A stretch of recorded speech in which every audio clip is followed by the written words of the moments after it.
ओम नमो भगवते वासुदेवाय। प्रिय भक्तगणों, आइए सुनते हैं श्रीमद् भागवत महापुराण की कथा। आप सभी भक्तजन इस कथा को श्रद्धापूर्वक मन लगाकर भगवान श्री कृष्ण का ध्यान करते हुए सुने। भगवान श्री कृष्ण आप सभी की मनोकामना पूर्ण करेंगे और आप सभी के कष्ट को हर लेंगे।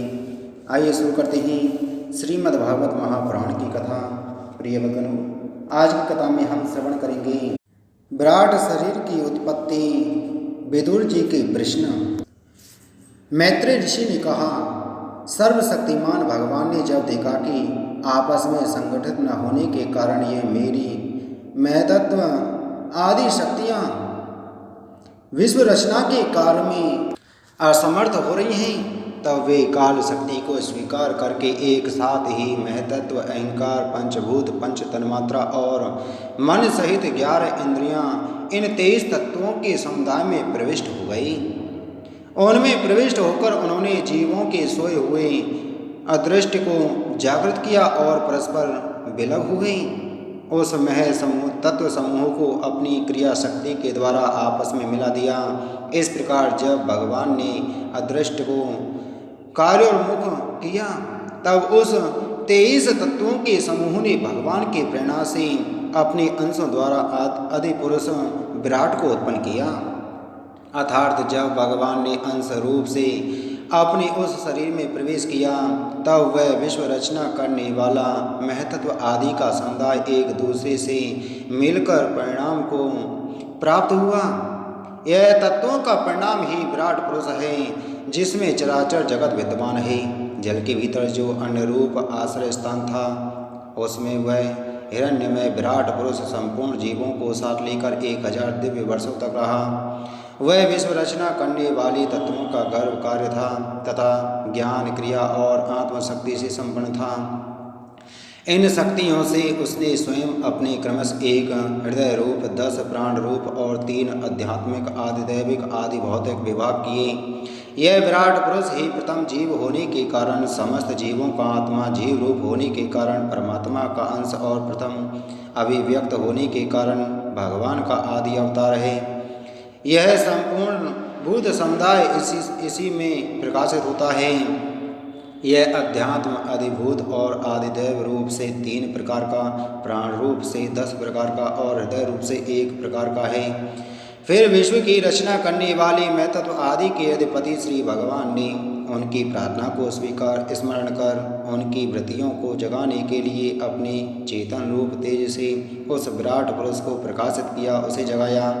उसके जागृत होते ही देवताओं के लिए कितने स्थान प्रकट हुए, यह मैं बतलाता हूँ, सुनो। विराट पुरुष के पहले मुख प्रकट हुआ, उसमें लोकपाल अग्नि अपने अंश वाग्रेंद्रिय के समेत प्रविष्ट हो गया, जिससे ये जीव बोलता है। फिर विराट पुरुष के तालु उत्पन्न हुए, उसमें लोकपाल वरुण अपने अंश रसनेन्द्रिय के सहित स्थित हुआ, जिससे जीव रस ग्रहण करता है। इसके पश्चात उस विराट पुरुष के नथुने प्रकट हुए, उनमें दोनों अश्विनी कुमार अपने अंश घ्राणेन्द्रिय के सहित प्रविष्ट हुए, जिससे जीव गंध ग्रहण करता है। इसी प्रकार जब उस विराट देह में आंखें प्रकट हुई, तब उनमें अपने अंश नेतेन्द्रिय के सहित लोकपति सूर्य ने प्रवेश किया, जिस नेतेन्द्रिय से पुरुष को विविध रूपों का ज्ञान होता है। फिर उस विराट विग्रह में त्वचा उत्पन्न हुई, उसमें अपने अंश त्वगेन्द्रिय के सहित वायु स्थित हुआ, जिस त्वगेन्द्रिय के से जीव स्पर्श का अनुभव करता है। जब इसके कर्ण छिद्र प्रकट हुए, तब उनमें अपने अंश श्रवणेन्द्रिय के सहित दिशाओं ने प्रवेश किया, जिस श्रवणेन्द्रिय से जीव को शब्द का ज्ञान होता है। फिर विराट शरीर में चर्म उत्पन्न हुआ, उसमें अपने अंश रोमों के सहित औषधियाँ स्थित हुईं, जिन रोमों से जीव खुजली आदि का अनुभव करता है। अब उसके लिंग उत्पन्न हुआ, अपने इस आश्रय में प्रजापति ने अपने अंश वीर के सहित प्रवेश किया, जिससे जीव आनंद का अनुभव करता है। फिर विराट पुरुष के गुदा प्रकट हुई, उसमें लोकपाल मित्र ने अपने अंश वायु इंद्रिय के सहित प्रवेश किया, इससे जीव मल त्याग करता है। इसके पश्चात उसके हाथ प्रकट हुए, उनमें अपनी ग्रहण त्याग रूपा शक्ति के सहित देवराज इंद्र ने प्रवेश किया। इस शक्ति से जीव अपनी जीविका प्राप्त करता है। जब इसके चरण उत्पन्न हुए तब उनमें अपनी शक्ति गति के सहित लोकेश्वर विष्णु ने प्रवेश किया। इस गति शक्ति द्वारा जीव अपने गंतव्य स्थान पर पहुंचता है। फिर इसके बुद्धि उत्पन्न हुई। अपने इस स्थान में अपनी अंश बुद्धि शक्ति के साथ वाक्यपति ब्रह्मा ने प्रवेश किया। इस बुद्धि शक्ति से जीव ज्ञातत्व विषयों को जान सकता है। फिर इसमें हृदय प्रकट हुआ। उसमें अपने अंश मन के सहित चंद्रमा स्थित हुआ। इस मन शक्ति के द्वारा जीव संकल्प विकल्प आदि रूप विकारों को प्राप्त होता है। तत्पश्चात विराट पुरुष के अहंकार उत्पन्न हुआ। इस अपने आश्रय में क्रिया शक्ति सहित अभिमान रुद्र ने प्रवेश किया। इससे जीव अपने कर्तव्य को स्वीकार करता है। अब इसमें चित्त प्रकट हुआ। उसमें चित्त शक्ति के सहित में तत्व ब्रह्मा स्थित हुआ। इस चित्त शक्ति के कारण ही जीव विज्ञान चेतना को उपलब्ध करता है। इस विराट पुरुष के सिर से स्वर्गलोक, पैरों से पृथ्वी और नाभि में अंतरिक्ष आकाश उत्पन्न हुआ। इसमें क्रमशः सत्व रज और तम इन तीन गुणों के परिणाम रूप देवता मनुष्य और प्रेत आदि देखे जाते हैं। इनमें देवता लोग सत्वगुण की अधिकता के कारण स्वर्गलोक में मनुष्य और उनके उपयोगी गौ आदि जीव रजोगुण की प्रधानता के कारण पृथ्वी में तथा तमोगुणी स्वभाव वाले होने से रुद्र के पार्षदगण भूत प्रेत आदि दोनों के बीच में स्थित भगवान के नाभि स्थान ये अंतरिक्ष लोक में रहते हैं। विदुर जी, वेद और ब्राह्मण भगवान के मुख से प्रकट हुए। मुख से प्रकट होने के कारण ही ब्राह्मण सब वर्णों में श्रेष्ठ और सबका गुरु है। उनकी भुजाओं से क्षत्रिय व्रति और उसका अवलंबन करने वाला क्षत्रिय वर्ण उत्पन्न हुआ, जो विराट भगवान का अंश होने के कारण जन्म लेकर सब वर्णों की चोर आदि से उपद्रवों से रक्षा करता है।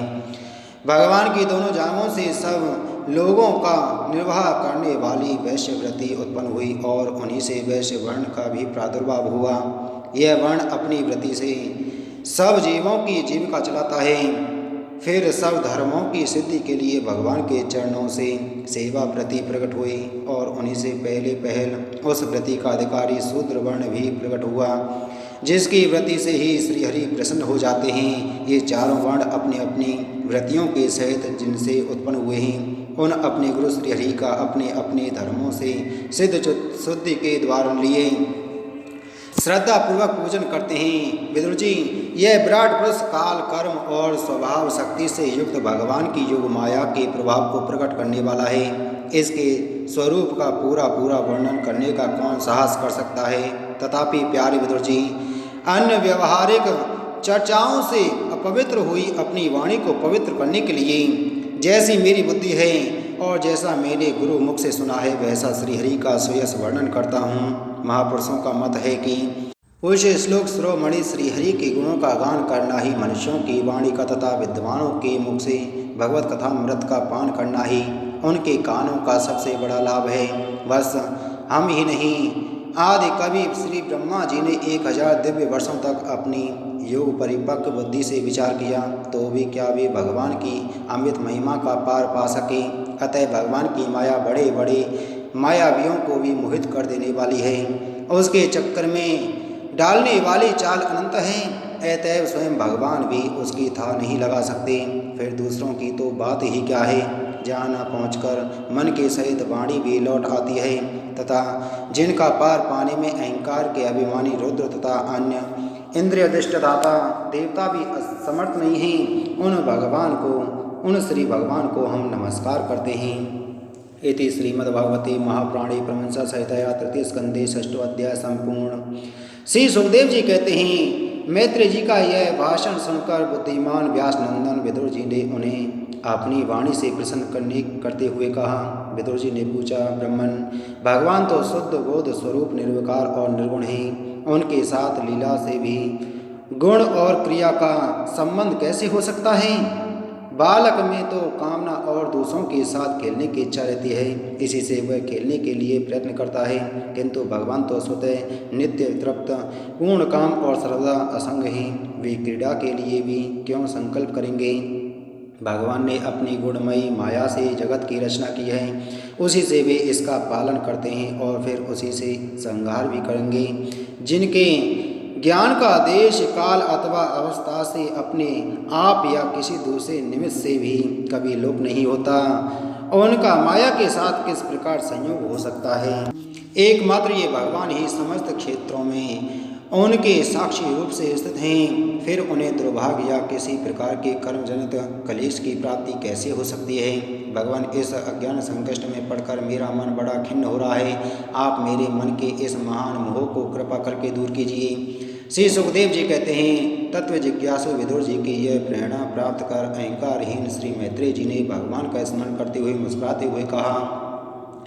श्री मैत्रेय जी ने कहा, जो आत्मा सबका स्वामी और सर्वथा मुक्त स्वरूप है, वही दीनता और बंधन को प्राप्त हो। यह बात युक्ति विरुद्ध अवश्य है, किंतु वस्तुतः यही तो भगवान की माया है। जिस प्रकार स्वप्न देखने वाले पुरुष को अपना सिर काटना आदि व्यापार न होने पर भी अज्ञान के कारण सत्यव्रत भासते हैं, उसी प्रकार हम जीव को बंधन आदि न होते हुए भी अज्ञानवश भास रहे हैं। यदि यह कहा जाए कि फिर ईश्वर में इनकी प्रतीति क्यों नहीं होती, तो इसका उत्तर यह है कि जिस प्रकार जल में होने वाली कंप आदि क्रिया जल में दिखने वाले चंद्रमा के प्रतिबिंब में न होने पर भी भासती हैं, आकाशस्थ चंद्रमा में नहीं, उसी प्रकार देहाभिमानी जीवों में ही देह के मिथ्या धर्मों की प्रतीति होती है, परमात्मा में नहीं।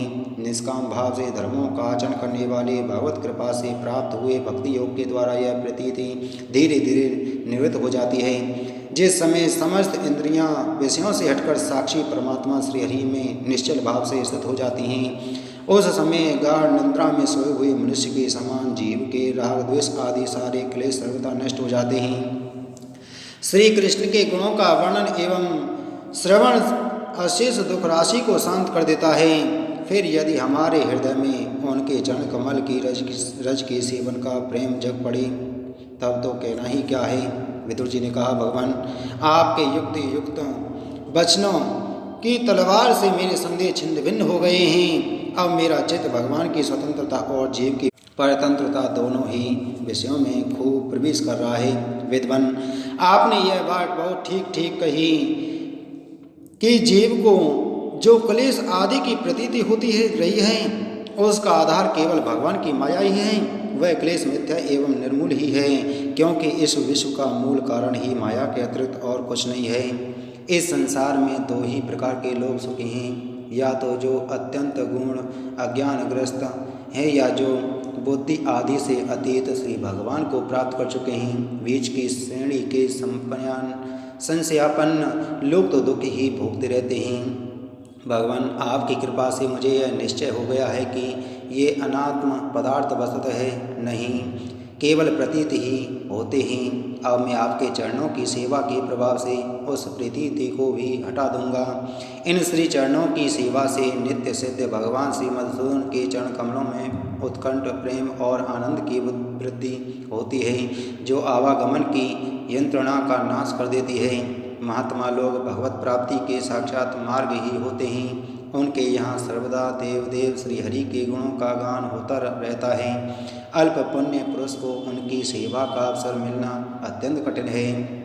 भगवान, आपने कहा कि सृष्टि के प्रारंभ में भगवान ने क्रमशः महतत्व आदि तत्व और उनके विकारों को रचकर फिर उनके अंशों से विराट को उत्पन्न किया, और इसके पश्चात भी स्वयं उसमें प्रविष्ट हो गई।